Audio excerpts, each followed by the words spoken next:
Bapak-bapak adalah tanggung jawab Anda berulang-ulang mengajar anak-anak.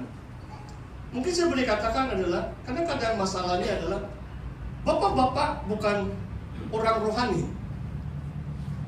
Kalau bukan orang rohani, 2 minggu yang lalu, kalau kamu belum dengar khotbah pastor, kamu sibuk melayani, jangan kamu sibuk goreng bihun untuk persekutuan kopi-kopi ya.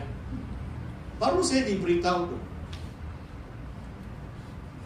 itu salah sudah.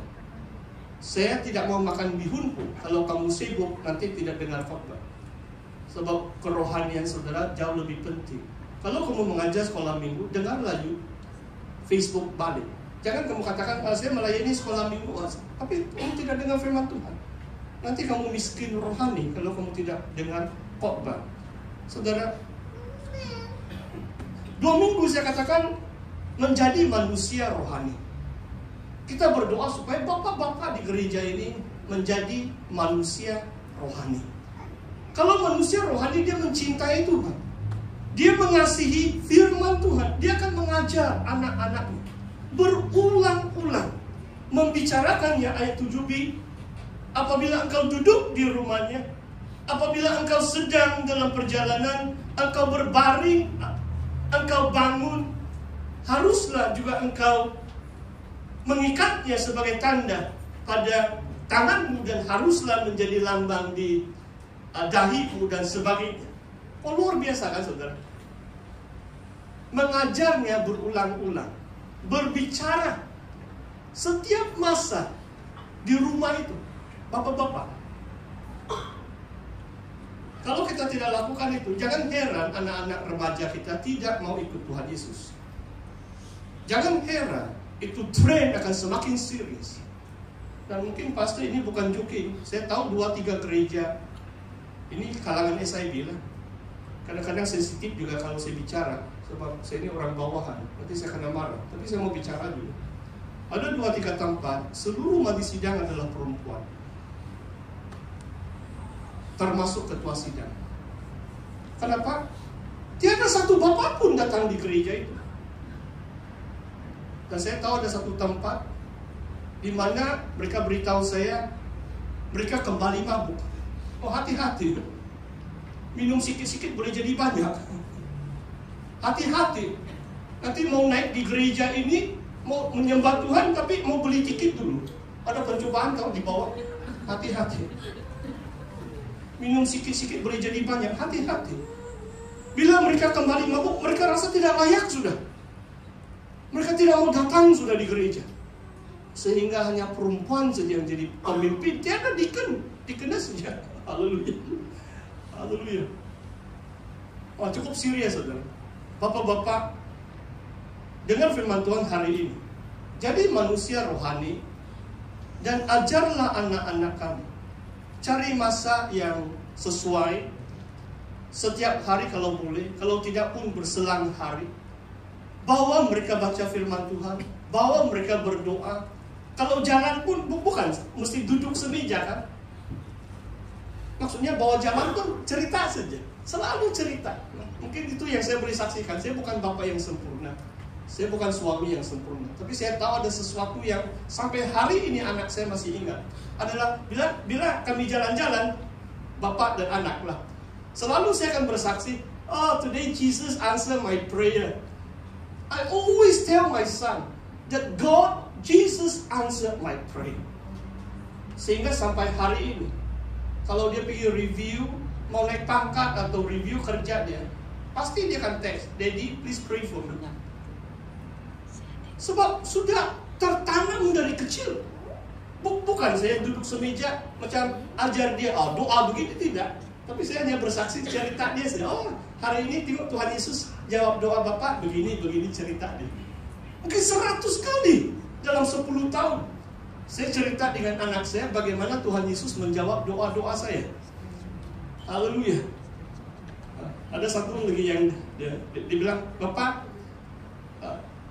di mana kamu pergi? You always invite people to church. Jadi saya jawab dengan dia, itulah sebabnya gereja Likas 2,5 kali berganda Orang masuk, memang 10 orang saya jemput, mungkin 1 yang datang kan. 100 dijemput berapa yang datang? 10 lah. Kalau 10% pun, kalau saudara rajin menjemput, di mana-mana saya nampak orang, saya akan bilang, saya pastor jam 9 ada kebaktian. Maybe only 10% will come, but some will come. Saudara, waktu kita jalan, waktu kita baring, di mana-mana kita cerita tentang kasih setia Tuhan kepada anak-anak kita. Ini peranan kalau dalam Ulangan memang sebagai bapa. Yang terakhir, saudara, mari kita baca peranan seorang ibu. 2 Timotius bab yang pertama. Memang kita sedia maklum, kalau Timotius pun dia adalah anak, kalau bahasa kasar macam campuran. Ibu dia adalah Yahudi, ayahnya Yunani. So it's a mixture of Greek and Jew. Kalau dalam ayat 5, 2 Timotius bab 1. Sebab aku teringat akan imanmu yang tulus ikhlas. Ini Paulus menulis kepada Timotius, anak murid. Timotius adalah macam successor. Dia menggantikan Paulus waktu Paulus mati syahid. Gereja-gereja yang ditanam oleh Paulus, Timotius ini di Efesus. Efesus di antara gereja paling besar, kota paling besar. Timotius mungkin 30-an waktu itu. Tetapi Paulus beritahu dia, aku teringat akan imanmu yang tulus ikhlas, yaitu iman yang pertama-tama hidup di dalam nenekmu Lois, dan di dalam ibumu Eunike. Dan aku yakin hidup juga di dalam dirimu. Luar biasa kan? Dan saya baca satu ayat ini. 2 Timotius 3 ayat 15.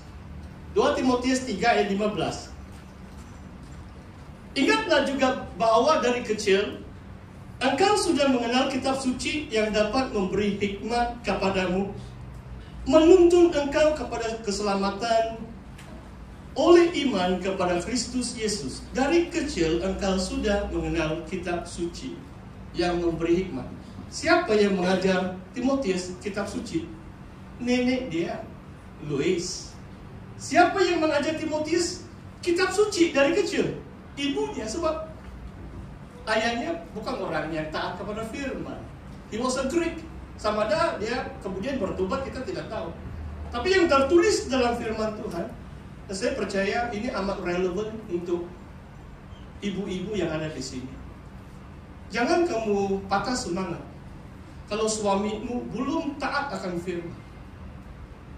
Ibu-ibu, jadilah seperti Louis dan Eunike.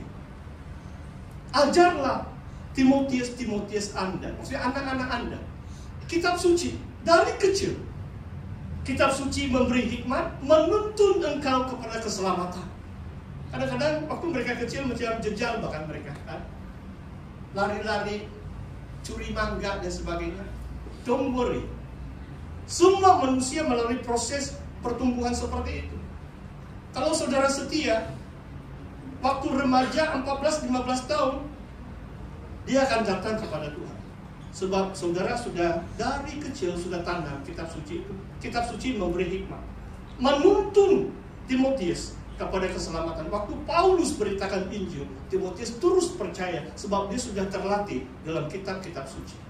Yesus Kristus menggenapi, Mesias telah datang, dan Timotius mengikuti Paulus dalam pelayanan misi dia yang kedua dan ketiga, kemudian menjadi penggantinya. Saudara, firman Tuhan hari ini sebenarnya bukan sukar untuk dimengerti. Seperti yang saya katakan, perintah yang paling senang dimengerti, paling kita susah mau mentaati kan. Dan firman Tuhan mendorong kita, kalau istri-istri, tunduklah kepada suamimu. Oleh kelakuanmu, saudara akan menangkan suamimu. Oleh roh yang lemah lembut, oleh kehidupan yang murni dan saleh di hadapan Tuhan, melayani suamimu. Dan suami, kasihilah istri-istrimu. hidup dengan bijaksana, menghormati mereka sebagai kaum yang lemah, supaya doamu tidak terhalang, kata firman Tuhan. Bapak-bapak, firman Tuhan hari ini memberitahu kepada kita adalah tanggung jawab utama kita, mendidik anak-anak kita dalam pengakuan iman kepada Tuhan Yesus. Ibu-ibu, kalau suamimu belum taat kepada firman, seperti nenek dan ibu kepada Timotius, mereka tidak patah semangat. Mereka tidak katakan suami saya begini-begini, tapi mereka terus mendidik anak dan cucu mereka, sehingga Timotius mengenal kitab suci, mengenal Tuhan, dan menjadi hamba Tuhan yang luar biasa dipakai Tuhan, yang kita pelajari dalam firman Tuhan hari ini. Saudara, sampai di sini perkongsian firman Tuhan. Sebelum saya menutup dalam doa, saya mohon bantuan doa kamu. Kalau kehendak Tuhan, mungkin minggu hadapan ada 2 sesi KKR. Saya melayani di Sandakan. Ada undangan SIB Lapura, ulang tahun yang ke-31. Tapi mereka belum hantar tiket dengan saya lah. Tapi saya tidak akan memandu ke Sandakan. Jadi doakanlah supaya Tuhan buka jalan. Kalau tiada tiket, tidak jadilah itu. Nah, saya masih di sini lah itu. Tapi kalau mereka kirim tiket, jadilah itu. Jadi tolong doakan suara pastor supaya pulih, dapat berkhotbah 2 sesi. Dan kita juga ada satu bahan doa lagi. Nanti ada sekumpulan jemaah kita. Ini pelayanan misi penginjilan di Nunturus, di Tulungan Riverside. Ada satu keluarga akan dikunjungi jam 3 petang ini. Jadi kita akan doakan itu. Mari kita bangkit berdiri.